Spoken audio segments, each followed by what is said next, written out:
श्री स्वामी समर्थ. नमस्कार मंडळी. संक्रांतीच्या आदल्या दिवशी भोगी हा सण साजरा केला जातो. भोगी हा आनंदाचा आणि उपभोगाचा सण म्हणून साजरा केला जातो. तसेच भोगी या शब्दाला दुसराही अर्थ आहे. जेव्हा आपण देवाला नैवेद्य अर्पण करतो तेव्हा त्या नैवेद्याला भोग म्हणतात. याचप्रमाणे भोगीच्या दिवशी विशिष्ट पदार्थ तयार करून सवाष्णीला जेवायला बोलवतात आणि जर ते शक्य नसेल तर मग त्या पदार्थांचा शिदा तिच्या घरी दिला जातो. तर यालाच भोगी देणे असे म्हटले जाते. न खाई भोगी तो सदारोगी असं आपण लहानपणापासूनच ऐकत आलो आहोत. आपल्या आईवडिलांनी, आजी आजोबांनी, आपल्या ज्येष्ठ मंडळींनी आतापर्यंत आपली भारतीय संस्कृती, परंपरा, सणवार, उत्सव हे जपत आणले आहे आणि पुढे पण ते जपलं गेलं पाहिजे हे आपलं कर्तव्य आहे. बरोबर ना मंडळी? तर त्या निमित्ताने आपल्याकडे प्रत्येक सणवार, व्रतवैकल्य, प्रथा का व कशी साजरी केली जाते याबद्दलचे संपूर्ण ज्ञानसुद्धा आपल्याला असणं गरजेचं आहे. आपले सणवार, उत्सव या पाठीमागे धार्मिक कारणं तर दडलेली आहेतच, शिवाय त्यामागे शास्त्रीय कारणंसुद्धा दडलेली आहेत. भोगी हा सण साजरा करण्यामागे अनेक कथासुद्धा सांगितल्या जातात. त्यामधीलच एक कथा म्हणजे बघा, असं म्हटलं जातं की इंद्रदेवाने धर्तीवर उदंड पिकं पिकावी म्हणून प्रार्थना केली होती. म्हणून पिकं वर्षानुवर्ष अशीच पिकत राहावी या प्रार्थनेसह भोगी सण साजरा करण्याची प्रथा आहे. हिवाळ्याच्या मोसममध्ये सर्व प्रकारच्या भाज्या येतात. शेताला नवीन बहार आलेला असतो. त्यामुळे थकलेल्या शेतकऱ्यास थोडासा विसावा मिळतो आणि या मोसमात शेतकरी राजा भोगीची मिक्स भाजी आणि तीळ लावलेल्या बाजरीच्या भाकरीचा आस्वाद घेत असतो. बऱ्याच ठिकाणी या भाजीला खेंगट देखील म्हणतात.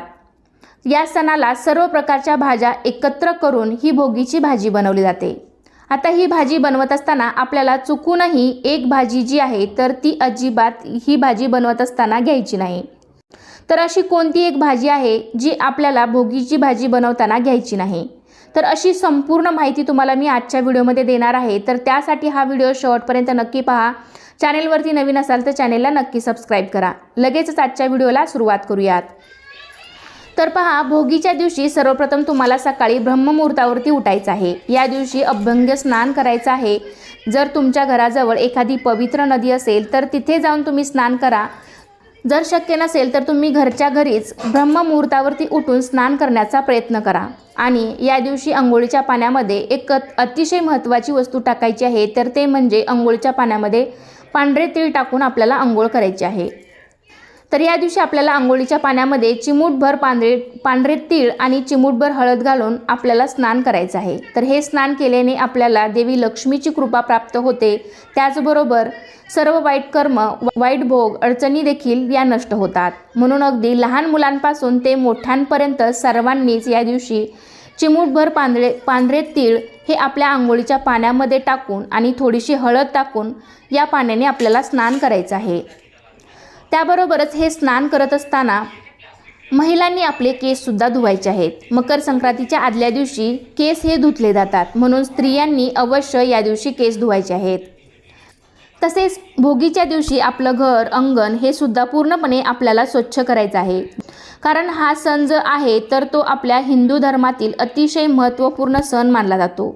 आणि तुम्ही आपल्या वडीलधाऱ्या व्यक्तीकडून ऐकलंसुद्धा असेल की न खाई भोगी तो सदारोगी. म्हणून घरातील सर्वांनी भोगीच्या भाजीचा आस्वाद आणि तीळ लावून केलेल्या बाजरीच्या भाकरीचा आस्वाद हा आवर्जून घ्यायचा आहे. कारण भोगी हा सण तितकाच खास असल्यामुळे त्याचे महत्त्व देखील तितकेच आहे. आता भोगीची भाजी बनवताना खास करून कोणत्या भाज्या घेतल्या जातात, कोणत्या भाज्यांना जास्त महत्त्व आहे ते आपण पाहूयात. तर ही भोगीची भाजी बनवताना यामध्ये वाटाण्याच्या शेंगा म्हणजेच याला आपण मटर म्हणतो, त्याचबरोबर गाजर, वांगी, घेवडा, वाल्याच्या शेंगा, ओला हरभरा ज्याला आपण घाटे म्हणतो, बटाटा किंवा एखादी पालेभाजी, त्यामध्ये मेथीची भाजी वगैरे तुम्ही घेऊ शकता. तर ह्या सर्व भाज्या एकत्रित करून ही भोगीची भाजी तयार केली जाते. आणि या भोगीच्या भाजीमध्ये तिळाचे कूट आहेत किंवा मग शेंगदाण्याचे थोडेसे कूट, हे कूट घालून ही भाजी बनवली जाते. या भोगीच्या भाजीसोबतच तीळ लावून बाजरीची भाकरी करतात. बाजरीची भाकरी आणि तिळामध्ये उष्णता असल्यामुळे या दिवशी ही तीळ लावून केलेली बाजरीची भाकरी आणि भोगीची खाण्याची पद्धत ही पूर्वीपासून चालत आलेली आहे. बघा, मकर संक्रांती हा सण हिवाळ्यात येतो आणि हिवाळ्यामध्ये भरपूर थंडी असते आणि आपल्या शरीराला हवी तेवढी उष्णता मिळावी म्हणून आपण या दिवसांमध्ये ही बाजरीची भाकरी, तीळ लावून केलेली बाजरीची भाकरी आणि ही मिक्स भाजी खाण्याची पद्धत ही पूर्वीपासून आपल्याकडे पूर्वापार चालत आलेली आहे। त्यामुळे आवर्जून या दिवशी तुम्ही ही मिक्स भाजी आणि तीळ लावून केलेली बाजरीची भाकरी ही आवर्जून खायची आहे। आता ही भोगीची भाजी बनवत असताना आपल्याला कुठलीही एक भाजी टाकायची नाही। तर त्यामध्ये बघा, भोगीची भाजी आपल्याला बनवत असताना त्यामध्ये चुकूनही कांदा आणि लसूण याचा वापर करायचा नाही, कारण कांदा आणि लसूण हे तामसी पदार्थ मानले जातात। त्यामुळे ही भाजी बनवत असताना कांदा आणि लसूण विरहित आपल्याला ही भोगीची भाजी बनवायची आहे। कारण या भोगीच्या भाजीचा नैवेद्य सुद्धा आपण देवाला दाखवतो, त्यामुळे कांदा लसूण विरहित आपल्याला ही भाजी बनवायची आहे। त्यामुळे तुम्ही ही भाजी बनवत असताना कांदा आणि लसूण याचा वापर सुद्धा चुकूनही करू नका। हिंदू धर्मात पूजा आणि उपवास करताना अनेक शाकाहारी गोष्टी सुद्धा खाण्यास मनाई केलेली आहे। प्रामुख्याने पूजापाठ करत असताना किंवा उपवास आपण करत असतो तर त्यामध्ये मांसाहार आणि तामसिक पदार्थ हे वर्ज्य मानले आहेत। हिंदू धर्मात पूजापाठ, उपवास या सर्व गोष्टींना खूप महत्त्व आहे। तर तामसी पदार्थ कोणते आहेत? तर कांदा आणि लसूण हे तामसी पदार्थ मानले जातात। तर बऱ्याच जणांना असा प्रश्न पडत असेल की कांदा लसूण उपवासाला किंवा कुठल्याही आपण जो पूजा करतो तर त्यामध्ये वर्ज्य का सांगितले जातात, किंवा ते पूजा किंवा उपवास असेल तर त्यावेळेस खाऊ नये असे का सांगितले जाते? तर बघा, 3 वर्गांमध्ये भोजनाचे विभाजन केलेले आहे।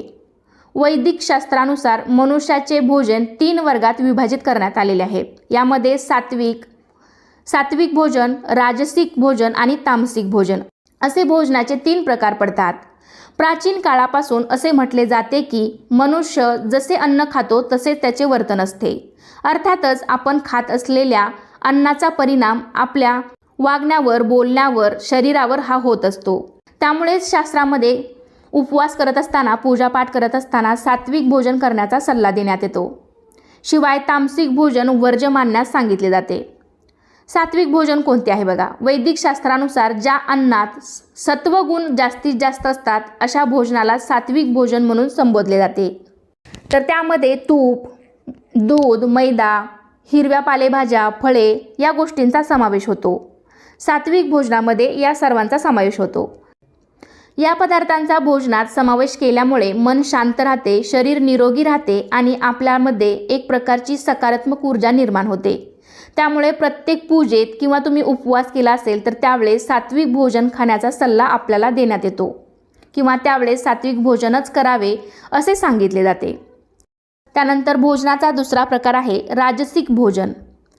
वैदिक शास्त्रानुसार ज्या अन्नपदार्थामध्ये जास्तीत जास्त मसाले आणि तेलाचा वापर होतो त्याला राजसिक अन्न म्हणून ओळखले जाते। यामध्ये मटण, चिकन, अंडी, मासा यासारख्या मांसाहारी पदार्थांचा देखील समावेश केला जातो। हे पदार्थ पचनास जड असतात। शिवाय असे भोजन खाल्ल्याने शरीरात आळशी वृत्ती वाढते। त्यामुळे हिंदू धर्मात शुभ कार्यास असे पदार्थ हे निषिद्ध मानले जातात, म्हणजे असे पदार्थ खाऊ नये असे सांगितले जाते।